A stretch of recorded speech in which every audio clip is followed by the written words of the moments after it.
Good morning, students. Today we are going to continue the remaining part of the tense. The seventh subtype is perfect present tense. अब मैं ये आपको बताता हूँ कि perfect tense कौन सा भी रहे, परफेक्ट प्रेजेंट रहे, परफेक्ट पास्ट रहे, परफेक्ट फ्यूचर रहे, उसमें वर्ब का तीसरा फॉर्म यूज करना है, थर्ड फॉर्म, यानी past participle form. Go, went, gone, gone. Come, came, come, come. Sing, sang, sung. Write, wrote, written, written. ये थर्ड वाला जो फॉर्म है वो परफेक्ट टेंस में यूज करना है. अब परफेक्ट प्रेजेंट अगर है तो सब्जेक्ट के बाद हमें हैव या हैज में से अप्रोप्रिएटली यूज करना है. उसके बाद वर्ब का मैंने कहा तीसरा फॉर्म, अंत में फुल स्टॉप. अगर ये निगेटिव है तो इसके बाद नॉट ऐड करेंगे, जैसे सब्जेक्ट हैव या हैज अप्रोप्रिएटली, उसके बाद नॉट एंड वर्ब का तीसरा फॉर्म लेना है. अगर ये क्वेश्चन है तो ये स्टार्टिंग में आएगा ऑक्सिलरी वर्ब, हैव या हैज, हैव या हैज. उसके बाद लीजिएगा सब्जेक्ट, उसके बाद नॉट रखना है रखिए, पॉजिटिव सेंस देना है वो वैसा भी कर सकते हैं. उसके बाद वर्ब का तीसरा फॉर्म लीजिए, अंत में क्वेश्चन मार्क दीजिए. अब एग्जाम्पल्स देखिए कुछ. I have, we have, you have, he, she, it has. Have नहीं चलेगा, हैज. यहाँ पे have, they have, boys have. अब उसके बाद थर्ड फॉर्म यूज करना है, यानी कि रिटन, अ लेटर. अब हर जगह ऐसे ही आप ये फॉर्म नीचे लेने वाले हो, रिटन, रिटन, रिटन, रिटन, मतलब थर्ड फॉर्म. अब निगेटिव करते हैं इसको. He has not written a letter, full stop. अगर क्वेश्चन है तो हैव हैज स्टार्टिंग में आएगा, जैसे has he written a letter. क्या किया है हमने? परफेक्ट प्रेजेंट टेंस में हैव हैज में से अप्रोप्रिएटली ऑक्सिलरी का यूज किया है, और उसके बाद डायरेक्टली हर जगह third form of main verb use किया है. समझ में आ रहा है? आगे कंटिन्यू करते हैं. Now look, perfect past tense. Perfect past tense में सब्जेक्ट के बाद हैव हैज न लेते हुए हैड का यूज हमें करना है, हैड. एंड उसके बाद वर्ब का तीसरा फॉर्म, यानी third form, past participle form. Negative है तो हैड के बाद आएगा नॉट, और क्वेश्चन है तो हैड आएगा स्टार्टिंग में. हैड, सब्जेक्ट, वर्ब का तीसरा फॉर्म एंड आखिरी में क्वेश्चन मार्क. देखिए स्ट्रक्चर्स. अब एग्जाम्पल इधर की साइड में आइए. आई से लेकर कोई भी सब्जेक्ट अगर आता है तो वहां हमें हैड का वापर करना है. उसके बाद तीसरा form, return a letter. Negative करते हैं, he had not return a letter. अब इंट्रोगेटिव है तो हैड आएगा स्टार्टिंग में. इंट्रोगेटिव में ये हैड इधर शिफ्ट हो जाएगा. हैड ही नॉट लिखा तो भी चलेगा, नहीं लिखते हैं तो भी कोई प्रॉब्लम नहीं है। Had he return a letter, ठीक है। यहां क्वेश्चन मार्क देना न भूलिएगा, क्योंकि ये इंटरोगेटिव सेंटेंस है। देखो परफेक्ट पास्ट टेंस में हमने क्या किया है, सब्जेक्ट के बाद हैड लेकर थर्ड फॉर्म लिया है, हैड लेकर थर्ड फॉर्म लिया है। Is that clear? आगे कंटिन्यू करते हैं। देखिए बच्चों, फ्यूचर टेंस का परफेक्ट फ्यूचर टेंस ये टाइप हम देख रहे हैं। परफेक्ट टेंस मैंने बताया कौन सा भी रहे थर्ड फॉर्म यूज करना है मेन वर्ब का।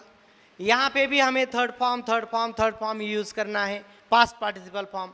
बट उसके पहले शैल हैव या विल हैव, इन दोनों में से एक का अप्रोप्रिएटली यूज करना है। कैसे? देखो, इस काल में वाक्य अगर विधान है, स्टेटमेंट है, तो स्टार्टिंग होगी सब्जेक्ट से, उसके बाद आएगा शैल हैव या विल हैव,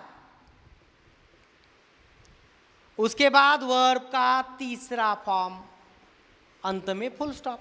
नेगेटिव है तो देखो सब्जेक्ट प्लस यहां नॉट ऐड कीजिए, यहां नहीं चलेगा। शैल नॉट हैव या विल नॉट हैव, उसके बाद वर्ब का तीसरा फॉर्म, फुल स्टॉप। अगर क्वेश्चन है तो देखो शैल हैव विल हैव, इनमें से सिर्फ ये स्टार्टिंग में ले लो, हैव वहीं रखो। जैसे शैल या will plus subject plus have plus V का तीसरा फॉर्म, अंत में क्वेश्चन मार्क। ये स्ट्रक्चर्स ध्यान में रखिए, इनके आधार पर ही आपको आगे चलकर बहुत सारा काम करना है ग्रामर सेक्शन में। वाक्य देखिए, अलग अलग सब्जेक्ट्स यहाँ पे मैंने लिखे हैं, अलग अलग सब्जेक्ट के लिए। इसमें से हमें कौन सा वर्ब कहाँ यूज करना है वो देखते चलना है। देखो, I shall have, we shall have, यहां से यहां तक विल हैव, और उनके सामने तीसरा form of main verb, very simple, write, wrote, written. Written a letter, return a letter, return a letter. देखिए, अब नेगेटिव करते हैं तो नॉट यहां लेना पड़ेगा, यहां नहीं चलेगा। देखो, he will not have written a letter. कैसे हुआ है देखो, he will not have written a letter, question है तो ये विल आएगा स्टार्टिंग में। जैसे will he have written a letter, आखिरी में क्वेश्चन मार्क। यहां देखिए, ही के बाद हैव, गलत लग रहा है? सही है, हमने हैव या हैज नहीं लिया है, विल हैव या शैल हैव में से विल हैव लिया है, ठीक है। अब ये परफेक्ट फ्यूचर टेंस में अगर कुछ आपको समझ में नहीं आ रहा है तो बोलिए मुझे, कुछ डाउट हो तो बेझिझक पूछिए, ठीक है। मैं आगे कंटिन्यू करता हूं। देखिए students, perfect continuous present tense. अब perfect present tense and continuous present tense, इन दोनों टेंस का कॉम्बिनेशन है परफेक्ट कंटिन्यूअस प्रेजेंट में। परफेक्ट प्रेजेंट में हमने क्या किया था, हैव हैज लिया था, बराबर है। यहां पे लेना है हैव बीन हैज बीन। और कंटिन्यूअस टेंस में देखो, सेकेंड लास्ट लेक्चर में कंटिन्यूअस फ्यूचर, कंटिन्यूअस कौन सा भी टेंस अगर रहता है तो उसमें ING form of verb use करते हैं, ये देखा था। अब यहाँ पे क्या करना है, ये परफेक्ट है, इसीलिए सब्जेक्ट के बाद हैव बीन लेना है या हैज बीन लेना है, और कंटिन्यूअस है इसीलिए वर्ब को आईएनजी प्रत्यय, और आईएनजी प्रत्यय हमेशा पहले फॉर्म को लगाते हैं, रूट फॉर्म बेस फॉर्म को लगाते हैं। रिमेनिंग पार्ट लिखकर आखिरी में full stop, that's it. Negative है तो यहां नॉट ऐड कीजिए, subject have not been, has not been, उसके बाद वर्ब के पहले फॉर्म को आईएनजी प्रत्यय लगाना है। अब देखिए, अगर क्वेश्चन है तो हैव बीन, हैज बीन, इसमें से सिर्फ ये पहले वाला स्टार्टिंग में लीजिएगा। इधर देखो, हैव या हैज, उसके बाद आफ्टर हैव या हैज सब्जेक्ट लीजिए, एंड देन आफ्टर ये been as it is, have has subject been, then add ING suffix to root form of main verb, आखिरी में क्वेश्चन मार्क देना न भूलिएगा, ये जरूरी है। एग्जाम्पल्स देखिए, आई एंड वी, इनके लिए आई वी यू, इन तीनों के लिए have been. He she it के फॉर्म में सब्जेक्ट है तो हैज लिया था परफेक्ट में, यहां पे हैज बीन, हैज बीन, यहां अगेन हैव बीन। क्या किया है देखो, हैव बीन या हैज बीन में से अप्रोप्रिएटली हमने यूज किया है, अलग अलग सब्जेक्ट के लिए अलग अलग ये ऑक्सिलरीज के फॉर्म लिए है। अब आईएनजी सफिक्स तो हर जगह आने वाला है, जैसे राइटिंग अ लेटर, ये यहां से यहां तक वैसे ही आने वाला है, एज इट इज, कुछ भी बदल नहीं है, ठीक है। अगर निगेटिव करना है तो नॉट यहां दोनों के बीच में नॉट हमें ऐड करना है। देखो, he has not been writing, remaining part as it is लिखिए। अगर क्वेश्चन है तो फिर से ये स्टार्टिंग में आएगा, has he been writing a letter, आखिरी में क्वेश्चन मार्क देना न भूलिएगा।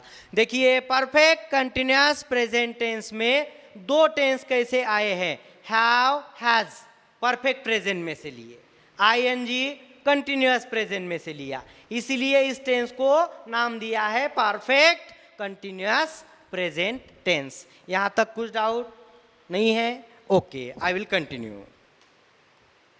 Now look students, the 11th subtype is perfect continuous past tense. अब इस काल में करना क्या है हमें, परफेक्ट पास्ट टेंस में हमने हैड लिया था, यहाँ पे हैड बीन लेना है। कंटिन्यूअस पास्ट में आईएनजी सफिक्स ऐड किया था, यहाँ पे भी वर्ब को आईएनजी सफिक्स ऐड करना है। मतलब सब्जेक्ट के बाद देखिएगा, हैड बीन लेकर वर्ब को आईएनजी प्रत्यय ऐड करना है। अगर निगेटिव है तो हैड नॉट बीन, और उसके बाद वर्ब के पहले फॉर्म को आईएनजी प्रत्यय ऐड करना है, आखिरी में फुल स्टॉप, वैसे ही आएगा। अगर ये क्वेश्चन है तो सिर्फ हैड आएगा स्टार्टिंग में, हैड, उसके बाद सब्जेक्ट, उसके बाद बिन, उसके बाद वर्ब के पहले फॉर्म को ING suffix as it is, ठीक है। परफेक्ट कंटिन्यूअस पास्ट टेंस में हैड बीन लेकर वर्ब को आईएनजी सफिक्स ऐड करना है। एग्जांपल्स देखो, I we you he she it they, कौन सा भी सब्जेक्ट अगर है तो उनके लिए हैड बीन ही लेना है, हैड बीन। और उनके बाद वर्ब को आईएनजी प्रत्यय ऐड करना है, had been writing a letter, that's it. Negative है तो यहां पे नॉट ऐड कीजिएगा, जैसे he had not been writing a letter as it is, यहां पे ये वाला एज इट इज आएगा, कुछ भी बदल नहीं। अब क्वेश्चन है तो ये हैड आएगा स्टार्टिंग में, जैसे had he been writing a letter, question mark आएगा। देखिए परफेक्ट कंटिन्यूअस पास्ट टेंस में हमने कैसे हैड बीन के बाद वर्ब को आईएनजी सफिक्स ऐड किया है, और यही बात आपको ध्यान में रखनी है। इसमें कुछ डाउट? ठीक है, मैं आखिरी जो टाइप है वो कंटिन्यू करता हूं। देखिए बच्चों, आखिरी सब टाइप है ये परफेक्ट कंटिन्यूअस फ्यूचर टेंस।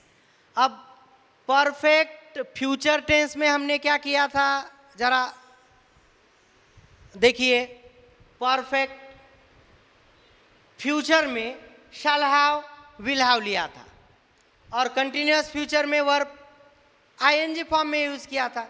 अब यहाँ पे परफेक्ट फ्यूचर टेंस में से shall have been will have been ऐसे यूज करना है, और आईएनजी कंटिन्यूअस में से ING form of the verb as it is continue करना है। अब देखिए परफेक्ट कंटिन्यूअस फ्यूचर टेंस में वाक्य अगर विधान है, स्टेटमेंट है, तो सब्जेक्ट के बाद शैल हैव बीन या विल हैव बीन, दोनों में से एक अप्रोप्रिएटली यूज करना है।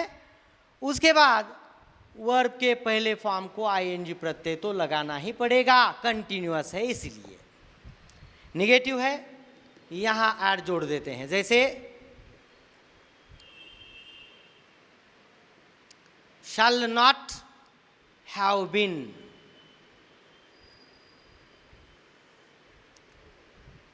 will not have been, और ING form of main verb use करना है, वर्ब के पहले फॉर्म को आईएनजी प्रत्यय ऐड करना है, दैट्स इट। इंट्रोगेटिव है तो क्या करेंगे फिर? Yes, very good. Shell will ये स्टार्टिंग में आएगा, शैल या विल, उसके बाद सब्जेक्ट, और ये हैव बीन इधर लीजिए, हैव बीन, वर्ब के पहले फॉर्म को आईएनजी सफिक्स ऐड कीजिए, आखिरी में क्वेश्चन मार्क। अब इधर आइए, ये अलग अलग सब्जेक्ट्स है, अलग अलग प्रोनाउंस है, they are playing the role of subjects here. उनके लिए either have, shall have been या विल हैव बीन हमें यूज करना है। जैसे ये दोनों के लिए हमें आई वी के लिए शैल हैव बीन का वापर करना है, यहां से यहां तक you, he, she, it, they will have been, will have been, और वर्ब को आईएनजी प्रत्यय ऐड करना है, यानी कि writing a letter. Remaining part तो एज इट इज आने वाला है, कुछ भी बदल नहीं। Have been writing a letter, ठीक है।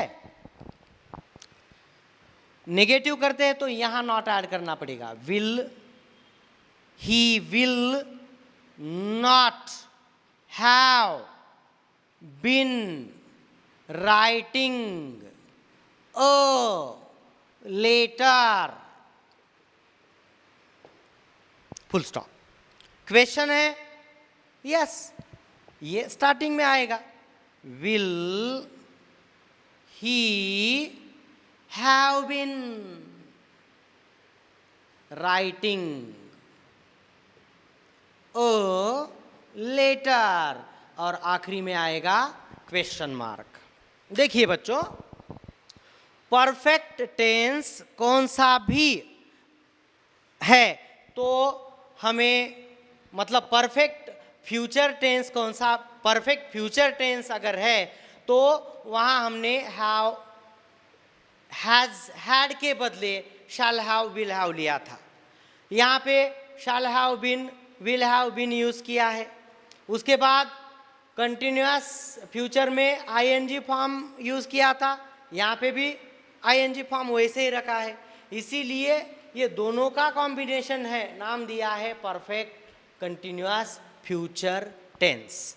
अब तक मैंने आपको लास्ट लेक्चर में एंड आज के लेक्चर में टेंस के मेन टाइप्स कौन से हैं, उनके हर एक के सब टाइप्स कौन कौन से हैं, हर एक सब टाइप में कौन कौन सा ऑक्सिलरी वर्ब यूज़ करना है, वर्ब का कौन सा फॉर्म यूज़ करना है, ये सब बता दिया है।